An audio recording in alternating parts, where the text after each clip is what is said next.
Hello YouTube, what's up? I hope you're having an amazing day. Welcome to my channel, welcome to a new video. So in this video I want to speak to you about a subject that is very close to my heart as I am Colombian, and it's coffee. I'm doing this video because I've recently experienced a change in my old patterns that has impacted me greatly, and it regards caffeine.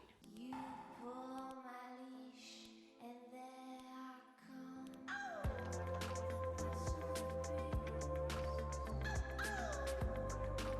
For those of you who don't know me, my name is Natalia, and in this channel I share a bit of everything in my life. I share a lot about fitness, a lot about nutrition, I share my work. I'm an actress and a model, so I share some backstage from that, and I basically share anything and everything that is being helpful in my journey and that I think that could serve you or could make your life better in any sort of way.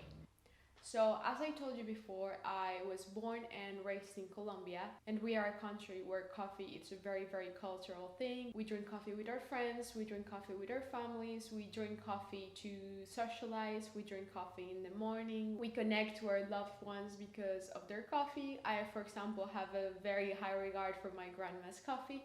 Coffee is something that has always been a part of us, and I started drinking coffee when I was very young. I would say 9 years old. When I say coffee, I mean black coffee, or maybe before that I was drinking coffee with milk, which is kind of our kids' version, but it actually doesn't make much sense because coffee with milk, it still has the same amount of caffeine, it just has milk. So it's somehow known to be less impactful on your belly, but the caffeine is still there, am I right? So long story short, I started when I was around 9 years old. I felt like an adult. I felt like that was my step to become a real Colombian woman.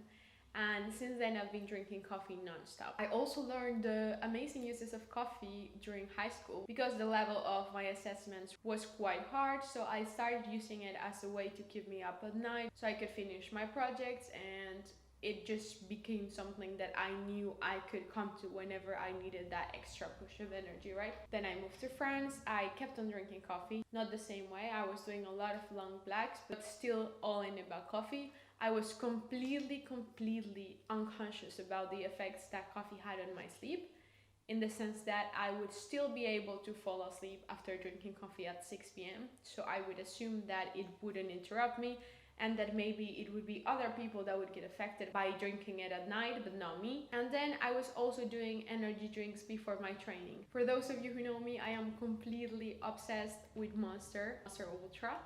So I was drinking that every single day before my training, and this is just how my life has been. Fast forward to a few months ago, I started having really bad digestive issues. It was not related necessarily to caffeine. It was about stress, it was about food maps, it was about the amount of fiber that I was consuming, which was too much. It was about many different factors, but caffeine is known to have the potential to actually make it worse. So I was having insane amounts of pain in my stomach. I was getting so bloated and having like really issues to even fall asleep. So when it got to the point where it was actually messing up with the quality of my life, I told myself, this is just too far. So if I need to try giving up coffee just to see if it causes a difference, I'm gonna do it because I don't want to live with this pain. So I did it. I stopped consuming caffeine. I stopped my Monsters. I replaced them by kombucha before training, which is not the same, but it's still those extra bubbles that make you feel good. And I basically, first of all, found out that I could train without it, that it was not necessary for me to have energy. And bear in mind that by this stage, because I was consuming over 180 milligrams of caffeine per day, the effects of the Monster were not actually that high. So you'd be surprised, but the effect it had on my training was not big when I stopped, which also surprised me. And I did learn some things, like the fact that I don't need it for energy, that I can actually get myself through the day without caffeine. So in the first stage, I kind of understood that all of this addiction to caffeine was more in my head. I guess like all addictions, but was not something that actually was improving my day-to-day life. But I learned something very important, and it's the reason why I'm doing this video, and it's regarding anxiety. So basically, I have believed for a very long time in my life that I'm an anxious person, and so basically I just assumed that this was part of my personality, and this was something that I would have to deal with all my life. I had gastritis, I had many health issues that related to the way I somatize stress. So I simply assumed this was part of me and I needed to work around it in a way. What really blew my mind about the experience of giving up caffeine is that my anxiety levels dropped in a way that I could not explain you. It was not necessarily because it made my tummy better, because my tummy got better because of other changes I did, but my level of presence and my level of calm was increased exponentially by giving up caffeine. I started overthinking much less, I started being much more positive. My scary thoughts about the future have been lessened tremendously. Even the anxiety related health issues that I had, such as gastritis and allergies and everything, are gone. All of this to say that one of the known side effects of caffeine, which is making you jittery and anxious and everything, had been such a big part of my life that I ended up assuming was simply part of my personality, which is simply not the case. This was mind-blowing to me, and that's why I want to share it, because I wondered how many other people are going through the same. Coffee is so cultural for us. I can see it here in Australia. People are obsessed with coffee. They have really, really good coffee. So everyone is carrying their coffee in the mornings, even in the afternoon you see everyone with their cup of coffee. And I speak about it also regarding my family back in Colombia, and I just know that coffee is part of our life. And anxiety, it's a big problem that a lot of us face, and that has even been aggravated by 2020 and COVID and all the things we've had to deal with lately. But it's in general a mental health concern that is widely spread throughout the world, and so is coffee.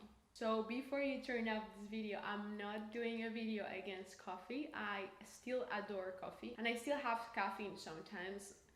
For example, once a week before my training or in a really busy day in the morning. And the amazing thing is that because I have desensitized myself towards caffeine, I actually feel the good effects of it now.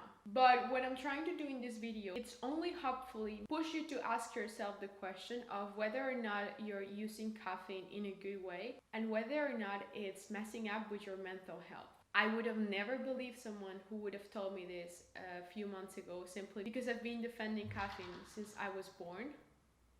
But I just lived it, I just experienced it, and it blew my mind that I could have identified something with my personality, with just simply the way I was, with something that I was consuming every single day, and not realizing that the solution to my anxiety was breath work and meditation, but it was also controlling the substances that were getting into my body. So if you only get one thing from this video, I just want it to be that you ask yourself the question, is caffeine helping me or is it making my life more complicated?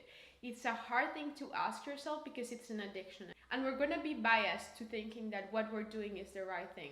And I understand that more than anyone. But the quality of my life has improved a massive deal since I took that step. So I'm sharing it in the hopes that maybe if you're someone who's dealt with anxiety or who has loved ones around you who have dealt with anxiety, maybe this is something that could help. Maybe it's not, and I'm not saying that anxiety comes from coffee and that it's not a serious mental health concern. But I'm just saying that in my case, coffee aggravated it and even created probably 80% of it.